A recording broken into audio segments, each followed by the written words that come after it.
We're going to walk you through how easy it is to install FloorPops. Here's what you need: a completely smooth, flat, clean, and dry floor, a utility knife, a straight edge, and your FloorPops tiles.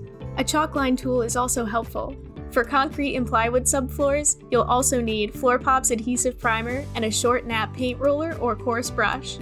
Before you start, make sure all your tiles are from the same batch.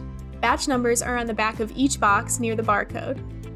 For best results, allow your FloorPops to acclimate to the temperature of the room where you're installing them for 48 hours. We also recommend lifting your existing baseboards to install tiles flush to walls.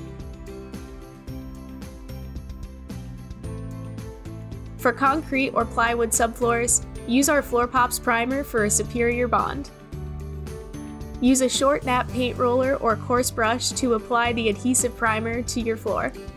Apply a liberal and even coating, ensuring there are no puddles or excess primer once spread evenly.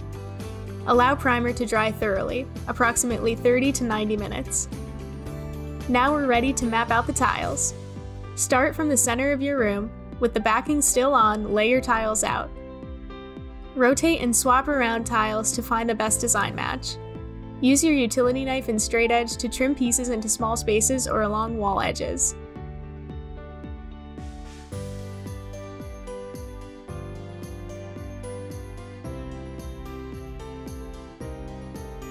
With your layout mapped out, move back to the center of the room.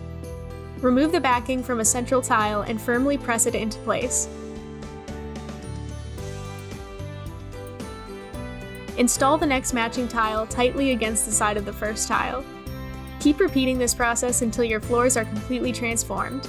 FloorPops, your fastest way to a new floor.